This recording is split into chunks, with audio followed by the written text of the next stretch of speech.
Media వేసినా వేయకపోయినా రాష్ట్రంలో జరుగుతున్నటువంటి పరిస్థితిని కావచ్చు, లేదంటే ఇలాంటి ప్రమాదాన్ని కావచ్చు పసిగట్టాల్సినటువంటి అవసరం కానీ ఆవశ్యకత కానీ ప్రభుత్వం మీద ఉంటుంది కదా. చంద్రబాబు నాయుడు గారు డెఫినెట్గా విద్యుడైన లీడరే. కంపల్షన్స్ ఉంటాయి. ఇవాళ కేంద్ర ప్రభుత్వం నేను అనుకుంటాను ఈజ్ నాట్ నాకున్న అభిప్రాయం ప్రకారం is not happy with this yesterday's budget allocations. Definitely sir, budget allocation తో హ్యాపీగా ఉన్నారా లేదా? ప్రతిపక్షాలకి అవకాశం ఇస్తారా పక్కన పెడితే, మీరు అన్నట్లు అదానీ గారి స్లీపర్ సెల్స్ అంతా రాష్ట్రంలో కూరుకుపోయినప్పుడు ఈ ప్రమాదాన్ని పసిగట్లేనటువంటి పరిస్థితుల్లో కడతారు. డెఫినెట్ గా 2-3 సంవత్సరాలు ఏదో చర్య జరుగుతుంది. ఆయన రాష్ట్రాన్ని తాకట్టు పెట్టే వ్యక్తి కాదు. ఎందుకంటే పరిస్థితుల ప్రభావం అనేది తర్వాత సంగతి చేద్దామండి, అది ఏం జరుగుతున్న తర్వాత. ఇవాళ పరిస్థితులు పెట్టరని అనుకుంటున్నాను. ఆయన కొంచెం ఇవాళ ఆయన అంటే మోడీ గారికి ఇవ్వాలేమని అనుకోండి, ఖచ్చితమైన భయం ఉంది. లేకపోతే ఎన్నోసార్లు నేను వద్దు మా పార్టీ. చంద్రబాబు గారు అంటే మోడీ గారికి భయం అంటారా? మోడీ గారు అంటే చంద్రబాబు గారికి భయం అంటారా? మోడీ గారు ఏమైనా చేస్తారని చంద్రబాబు నాయుడు ఆరేళ్ళు చూపించారు కదా శాంపుల్. ఓకే, ఆయనకు భయం ఉన్నా మోడీ గారికి అంతర్గతంగా భయం ఉందండి, సమస్య లేదు. మోడీ గారు చంద్రబాబు నాయుడు గారు నమ్మే ప్రశ్నే లేదు. అది అవకాశవాద రాజకీయాలు, అవకాశవాద పొత్తులు.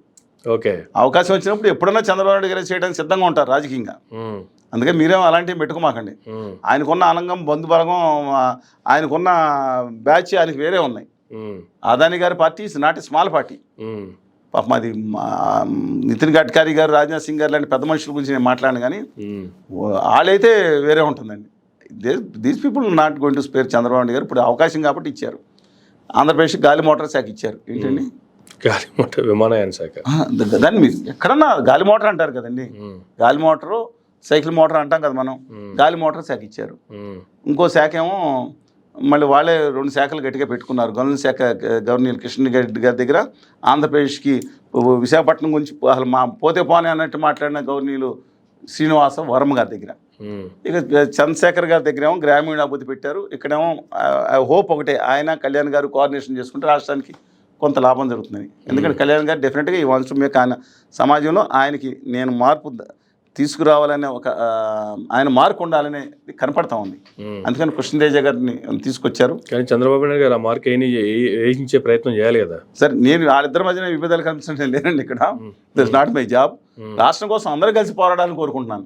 దయచేసి అదానీ గారి ట్యాప్లో, అదానీ గారి పార్టీ ట్యాప్లో పడొద్దండి. ఉత్తర భారతీయ జనతా పార్టీ ట్యాప్లో ఆంధ్రప్రదేశ్ హక్కులు కాపాడమని కోరుకుంటాం వరకు నా బాధ్యత. అంతే కదండి. ఇప్పుడు చంద్రబాబు నాయుడు గారు తెలిసి ఎందుకు చెప్పాను కదా, అవకాశం ఇస్తే ప్రతిపక్ష పార్టీ నువ్వు ఫెయిల్ అయ్యావంటది. ఆయనకి ఇష్టపడలేదు. లోపల కోర్టులో ఒక నానుడు ఉందండి. కోర్టులో ఓడిపోయినాడంట, కోర్టు దగ్గర ఏడుస్తాడంట. కోర్టులో గెలిచినాడంట. 50 ఏళ్ళు వాద్యం జరిగిన తర్వాత అన్ని లారీగా గెలిచినాడంట. అక్కడ ఆనందం పెట్టి ఇంట్లోకి వచ్చి ఏడుస్తాడంట. ఇది ప్రోగ్రాం విన్నారు కదా మీరు. సార్, చాలా కాలంగా దశాబ్దాలు ఉంది. అలాగే నేను అంతకుమించి ఏం చెప్పనండి నేను. అందువల్ల రాష్ట్రం పరిస్థితి ఏమైందంటే వాళ్ళ ఆదాని ఎవరు ఏడ్చినా కూడా, ఎవరు గెలిచిన వాళ్ళు ఏడ్చినా కూడా అది ఆ ఫ్యామిలీ 2 ఫ్యామిలీకి మధ్య ఉన్నటువంటి నష్టం ఎవరికి ఎలా జరిగినా కూడా. కానీ ఇక్కడ నష్టం రాష్ట్రానికి జరుగుతుంది కదా. నడుస్తుంది. నేను ఒకటే చెప్తున్నాను, నేను ఇందాక చెప్పాను క్లియర్గా. ఒక ఉద్యోగం అమెరికా కంపెనీ గుజరాత్ కల్పిస్తే 3.2 కోట్లు, అంటే 10,000 ఉద్యోగాలు కలిస్తే 32,000 కోట్లు ఈ దేశం వాళ్ళకి సబ్సిడీ ఇస్తూ ఉండే సందర్భంలో ఆంధ్రప్రదేశ్ రావాల్సిన రాయితీలు విభజన హామీలు కాదు. దాని గురించి మాట్లాడారా? ఇన్సెంటివ్స్ మొత్తం గిఫ్ట్ సిటీకి 0% ట్యాక్స్ పెట్టుకుని దేశానికిలో ఎక్కడనంటూ ఆ చట్టాలు సవరించుకుని ఇస్తుంటే ఆంధ్రప్రదేశ్కి ఒక 10 సంవత్సరాలు ఉన్నాయా మేము నిలబడతాం, అద్భుతమైన యువత ఉంది, పార్టీలు కొంచెం పక్క పెట్టండియా, ఇవన్నీ ఈ 5,000 2,000 కోట్లు కాదయా, లక్షల కోట్ల ఆదాయం వస్తుంది. ఒక్కొక్క యువత, ఒక్కొక్క యువకుడు, యువతి అక్కడ కూర్చుని వాళ్ళకి ఎంత శక్తి ఉందంటే ప్రపంచాన్ని వేయలే శక్తి ఉందండి. సాంకేతిక రంగంలో మిగతా దాంట్లో కానీ అలాంటి అద్భుతమైన ప్రజ్ఞాపాఠం వలన తెలుగు బిడ్డలు ఉన్న దగ్గర ఒక్కటి వాళ్ళకి అవకాశం కనుక ఇన్సెంటివ్స్, రాయితీలు, హోదా ఇస్తుంటే దేశంలో ఎక్కడికో తీసుకెళ్ళారు. వాళ్ళ చేతిలో పెడతాం, మన దేశాన్ని తీసుకెళ్ళి యువత చేతిలో పెడుతున్నాం, మన రాష్ట్రాన్ని తీసుకెళ్ళి.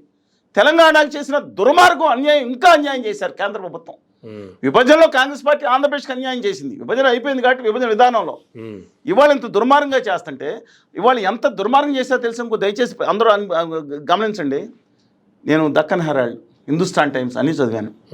తెలంగాణలోకి ఆయన రేవంత్ రెడ్డి గారు మాట అన్నారు. ఏమన్నారు తెలుసు కదా, ఏంటి అంటే నాయుడు నితీష్ డెవలప్మెంట్ అదంటే పెట్టారు. అయ్యా దయచేసి డ్యూ రెస్పెక్ట్స్ రేవంత్ రెడ్డి గారు, చిరకాల పరిచయస్తులు, వారితో ఒకటి మాట్లాడుతున్నా. మీరు మోసపోమాకండి, అది మాయాజాలం అండి. ఆంధ్రప్రదేశ్కి బూడిద ఇచ్చారండి. ఆ రాయలసీమ ఉత్తరాంధ్రకు 4,000 కోట్లు ఇస్తారంట. 24,000 కోట్లు 10 ఏళ్ల క్రితం ఇవ్వాల్సింది. అలాగే అక్కడ కడప పక్కన కొప్పూరు అని కడప పక్కన ఒకటి ఉందండి.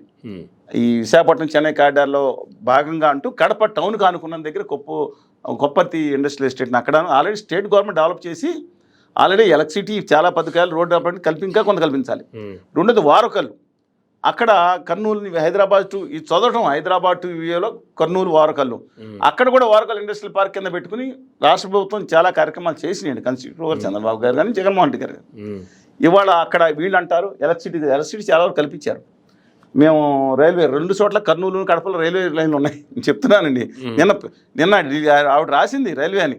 పవర్ ఫెసిలిటీస్ పెట్టారు, ఇంకొక ఆవిడ పవర్ ఇస్తారు, పెద్ద సోలార్ పార్కులు వస్తాయి వారకల్లో కడప అక్కడ. అది 4వది విమానం ఆల్రెడీ వారకల్ రాష్ట్ర ప్రభుత్వం కట్టేసింది ఎయిర్పోర్టు. కడపలో ఆపరేటింగ్ ఎయిర్పోర్ట్ ఉంది.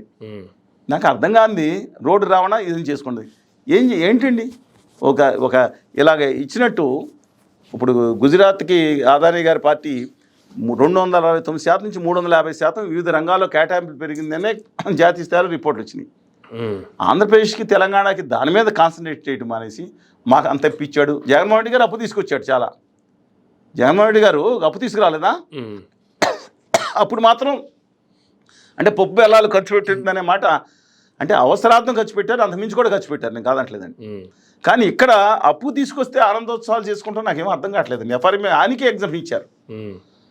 ఆంధ్రప్రదేశ్ రాజధాని పూర్తిగా కేంద్ర ప్రభుత్వం బికాజ్ ఆఫ్ బైఫర్కేషన్లో ఒక రాష్ట్ర రాజధాని లేకుండా చేసిన సందర్భంలో బైఫర్కేషన్ దాంట్లో ఖచ్చితంగా 100% వాళ్ళ ఇన్ఫ్రాస్ట్రక్చరు ఆ బిల్డింగ్స్ ఏదైతే ఉన్నాయో ఆల్ ద నెసరీ ఇన్ఫ్రాస్ట్రక్చర్ని చట్టం ప్రకారం వాళ్ళు ఇవ్వాల్సి ఉంది. ముందర వాళ్ళు 34 కోట్లు మేము ఇచ్చాము, మిగతా మీరు తీసుకెళ్ళండి అని చెప్పేస్తే వాళ్ళ ఇబ్బందులు వాళ్ళు పడతారు ఎవరైనా సరే. అంటే జగన్మోహన్ రెడ్డి గారి లోపం ఉంది. మధ్యలో 3 రాజధానులని డిజాస్టర్గా ఫెయిల్ అయిందండి. Everybody accept.